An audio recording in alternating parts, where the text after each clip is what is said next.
All right, there's your thought for the day.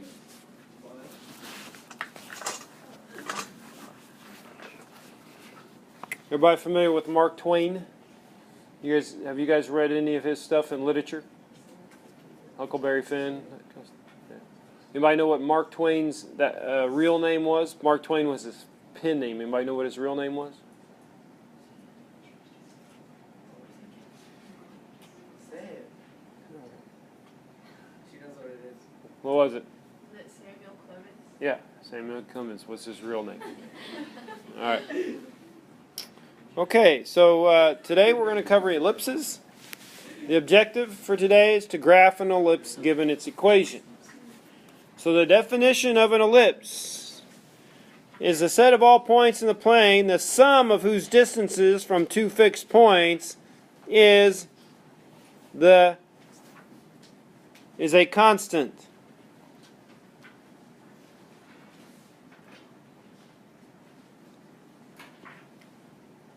These two fixed points are called foci.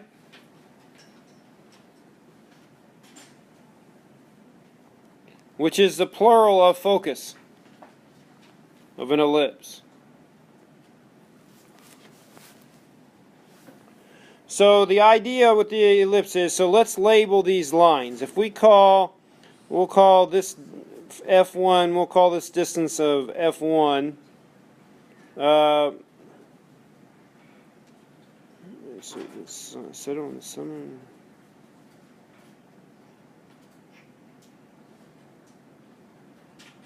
Okay, so if we call this A, and we call that line B, and we call this C, and we call this line D, okay, what this is saying is that A plus B is going to equal C plus D in any case.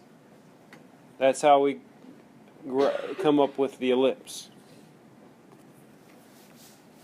We will graph ellipses centered at the origin.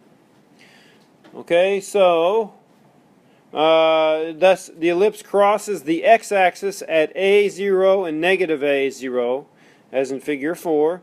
These points are called the vertices of the ellipse, and the segment that joins them is called the major axis. Its length is 2 times A.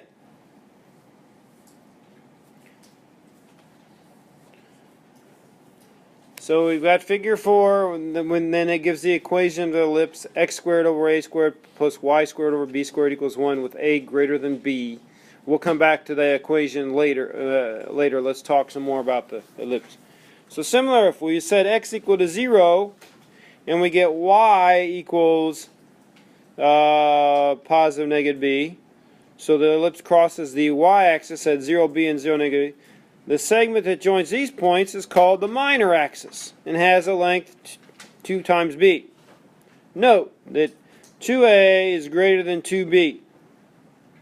So the major axis is longer than the minor axis. The origin is the center of the ellipse. The origin is 0, 0.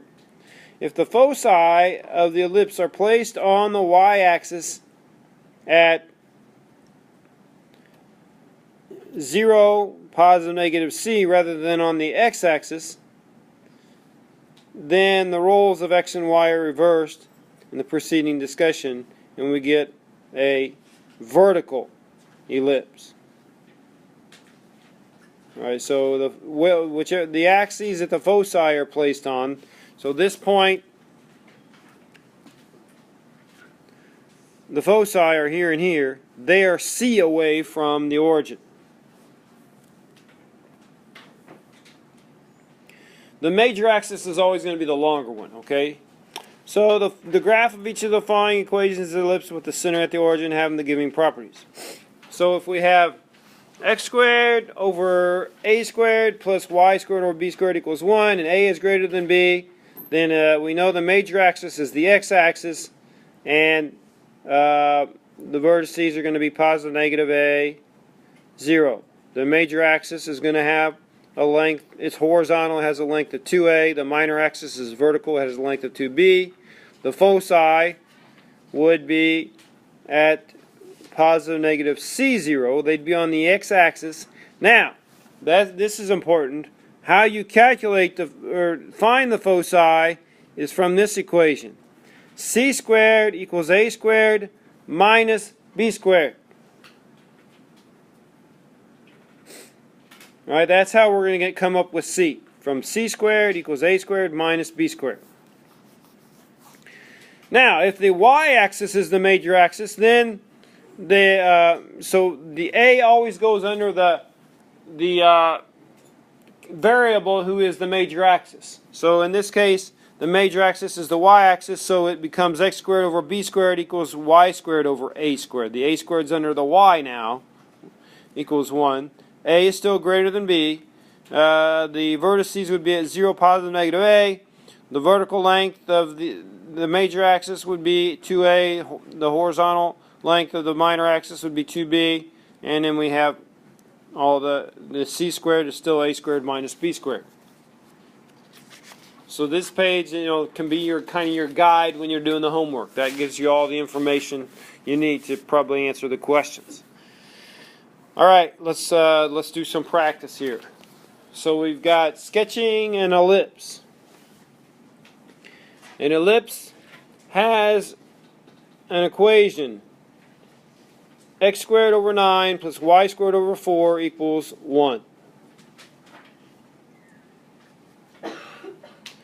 Find the foci, vertices, and lengths of the major minor axis. Sketch the graph. All right.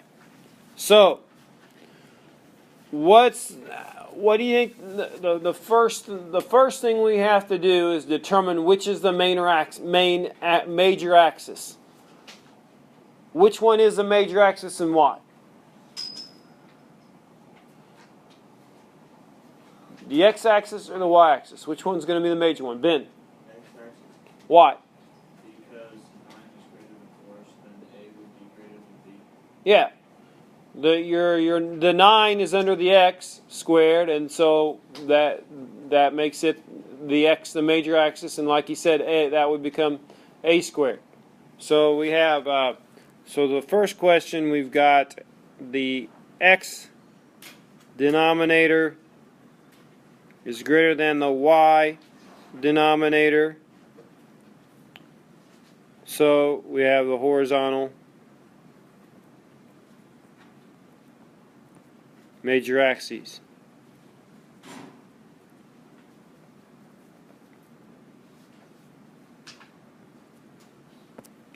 All right. So we have, so what is A going to be? A equals what? 3. B equals what? 2. Square root of 4. We have to figure out C. So what's the equation to figure out C? Shatis? C squared equals A squared minus B squared. Right, so we've got C squared equals A squared minus B squared. So that's going to be equal to 9 minus 4, which equals to 5. Right? Right, so C equals to, that's C squared equals 5. So C is going to equal to what? Shatis? Square root of 5. Square root of 5, right. Okay, so my foci are going to be on the x-axis. So my foci are going to be positive, negative, square root of 5, 0. Nope, I got an extra parenthesis there. My vertices, okay, what are my vertices going to be?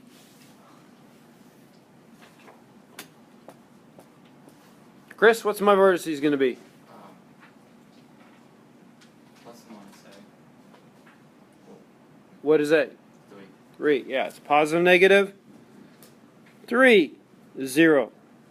Length of the major axis is equal to 2a, so 2a equals 6. The length of the minor axis is 2b. It equals 4.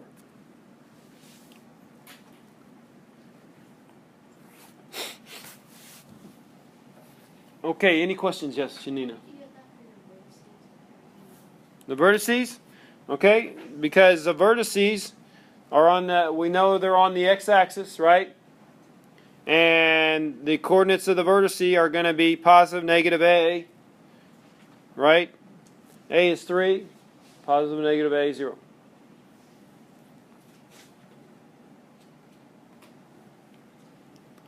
Okay, and then we have to graph it. So to graph it, all right, we're going to have it goes through 3 and negative 3 on the x-axis. It goes through 2 and negative 2 on the y-axis.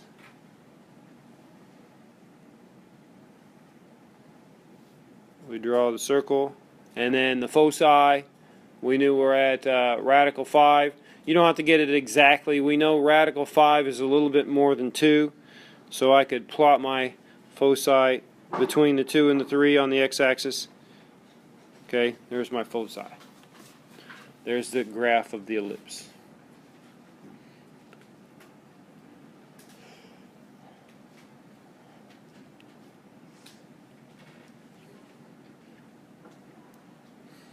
Finding the foci of an ellipse is the next example. So to find the foci of an ellipse, we got 16x squared plus 9y squared equals 144. Sketch the graph. All right? So what do you think? We've got to get this. It's not in the right form. We have to get it an x squared plus y squared. Okay, what do you think I'm going to divide equals 1? What am I going to divide by? Yeah. 144. Right, we have to get the 144 has to become a 1, so we divide both sides by 144. So we've got 16x squared plus 9y squared equals 144. We divide by 144. That gives me what? X squared over what?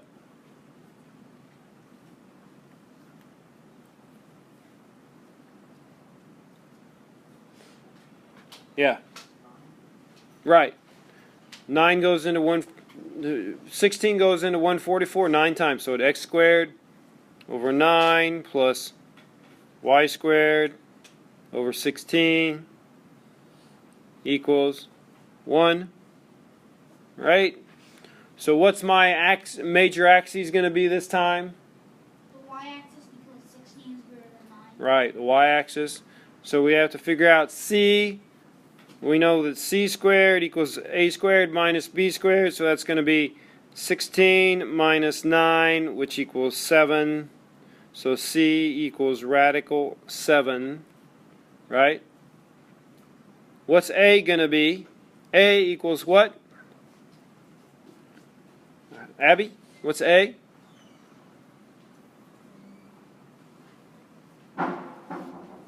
The y-axis is the major axis. So you use the number under y squared to determine a.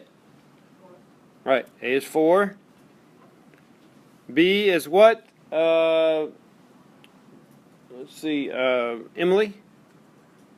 3. B is 3. Good. So then we've got a. So then we do the foci. The foci are going to be what, Julia?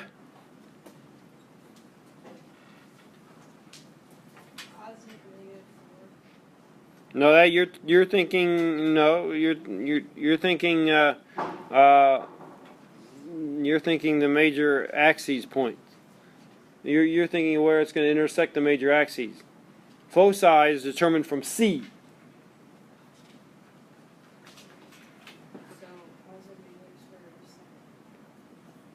Is the x value or the y value? Right, it'd be the y value. So it'd be 0, positive, negative, radical 7 is your foci.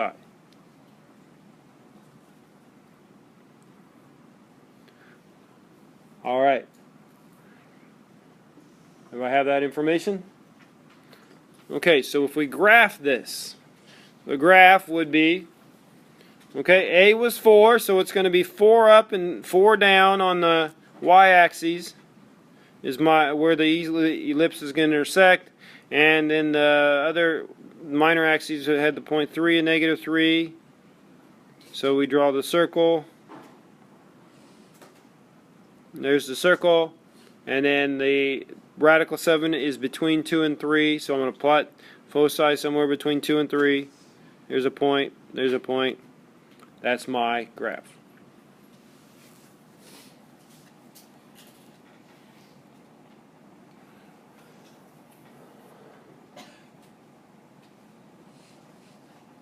All right, any questions?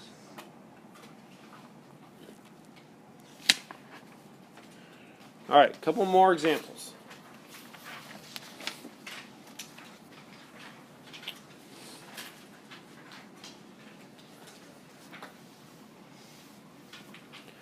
Find the equation of an ellipse. The vertices of an ellipse are positive, negative 4, 0, and the foci are positive, negative 2, 0. Find its equation and sketch the graph. So how are we going to find? We need to know where it intersects the y-axis, right? The major axis is the x-axis because we've got the vertices of positive, negative 4, 0. How are we going to find where it intersects the y-axis? How could I go about doing that?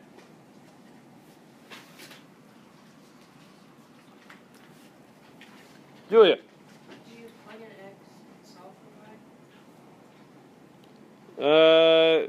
Not in this case. No. Yep, Chris? We know A and we know C. Right. We're going to use the equation c squared equals a squared minus b squared. So that would be, we know a is 4, and we know c is 2. So we know c squared equals a squared minus b, a squared minus b squared. So we're going to have c squared is 4 equals a squared minus b squared is, a squared was 16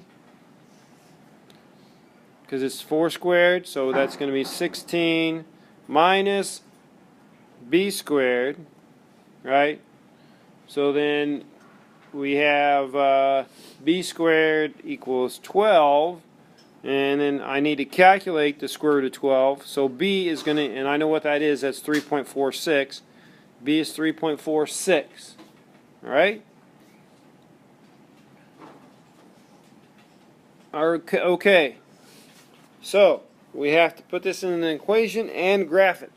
Somebody put this into an equation for me. Equation for an ellipse. Somebody put it in an equation.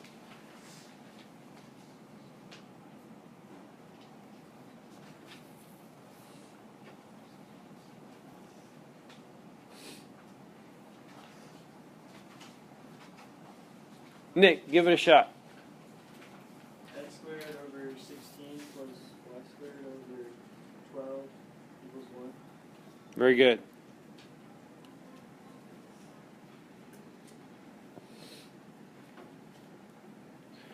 Because we knew a squared was 16, we found b squared, it's 12, and then it equals 1.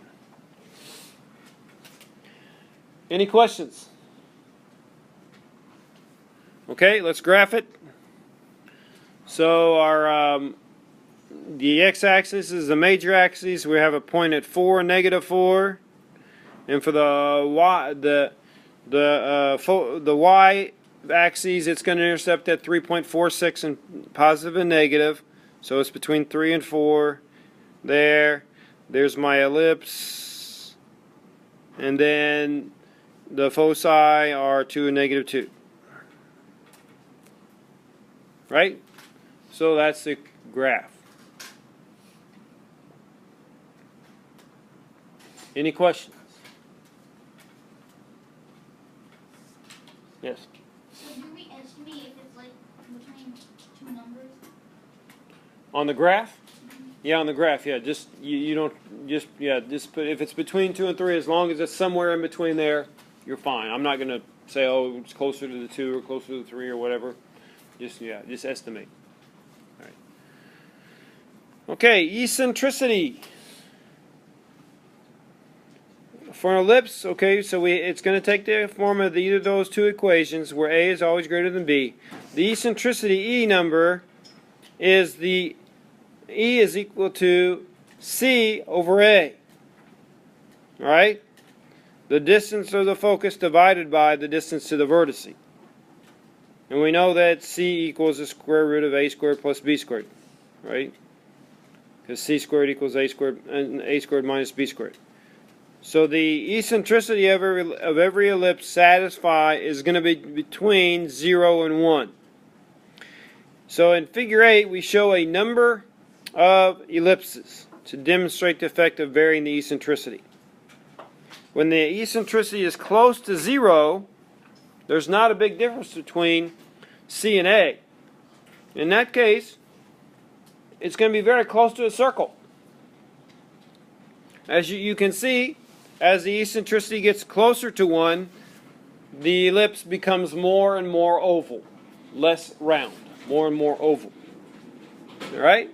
Now, you are going to make sure you know how to calculate eccentricity. You'll have to do that on the test. So make sure you star that equation, E equals C over A. Make sure you know that for the test. So now we've got some planets here. And it gives their eccentricity. Okay, so which planet has the roundest, or the more round, least oval orbit? Ben.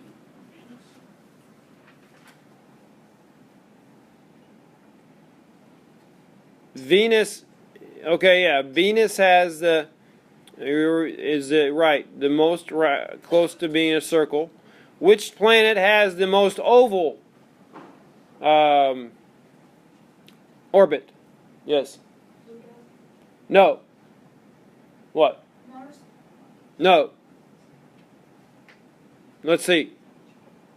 Wait, let me look at it. No, not Mars. Somebody else? Yeah. It's not Pluto. What? Mercury. Why?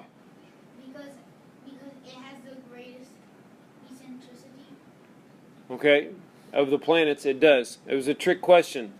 Pluto is not a planet. Right? So this is an old textbook. I got this from an old textbook. They used to, when they wrote this textbook, they thought Pluto was a planet, but since then they've said Pluto is not a planet. It's just a big mass of ice. All right. So yeah, Mercury.